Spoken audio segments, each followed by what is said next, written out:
Hey, Laura, how are you? Hi, I'm great today. How are you? Fantastic. Sorry about that little tech snafu, but I knew it would happen. And it's not the first today either. It may be the first and most visible, but it's certainly not the first. What can I help you with, Laura? All right. So I am 59 and Okay. widowed recently, and I will be 60 next year. So I'm working full time. I want to retire at 60, draw a Social Security widow's benefit, and I will take my husband's at the reduced rate. I think it's like 70% of what he was getting, Yeah.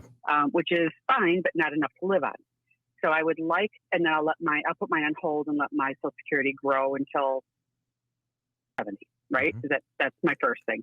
Second thing is I obviously can't live on that. I have 401k, pre-tax 401k, and I have a brokerage account Okay. with money in both of them. Let's say equal amounts, and I'm not worried about the 4% withdrawal rule because there's more in there than I'll ever need. My question is, if I was to withdraw, say 50,000, would I want to take it from the pre-tax account or my brokerage account to not get hurt on Social Security and that being taxed? So, and you're talking about Does taking that this make distribution after you start taking out from your Social Security, right? right? Okay. So, Laura, you've just hit on a big topic here. Maybe even a little bigger than you know. So for so many years, people have put an emphasis on maximizing Social Security instead of optimizing it. And the question that you've just asked really encapsulates that optimization question. And that's, how do I make all of this stuff work together where it's doing just that? It's all working together, and it's not just this, these standalone silos where I make all of these decisions out of it. And unfortunately, the question you've asked is only something that can be answered with an analysis. There's just no other way to know. So what you're saying is, if I take money out of my brokerage account, is that going to impact the taxation of my Social Security? Well, it certainly could, especially if you have gains in that brokerage account. Now, if you take it out of the IRA, we know that's going to drive your adjusted gross income up, and will likely impact the taxation of your Social Security benefits. But without knowing all of the pertinent facts, it's really hard to know exactly how that's going to impact you. So, do you have a financial planner you work with? No, I do this all myself.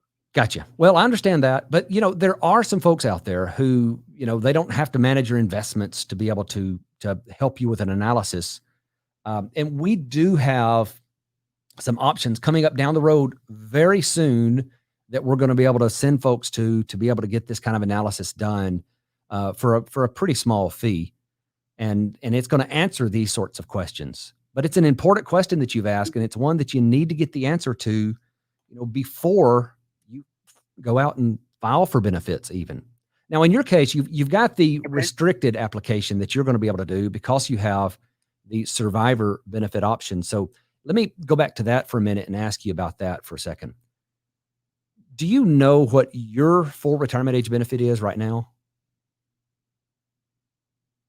It would be 67, age 67, and I believe right now, if I didn't retire till 67, it'd be like whatever the max is, 3,200 or whatever that is. Okay. And the Is that survivor what you mean? benefit you're going Yeah. to be able to collect?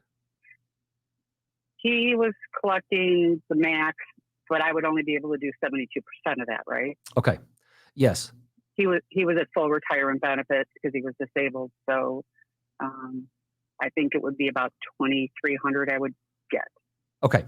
So your benefit, your full retirement age benefit is going to be higher than the survivor benefit, right?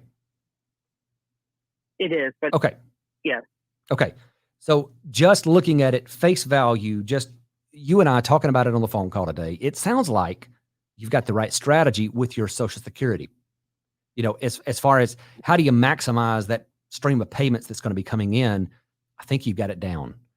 That's Okay, certainly going to give you good. the most in payments over a given life expectancy. So long as your death isn't until sometime after 70.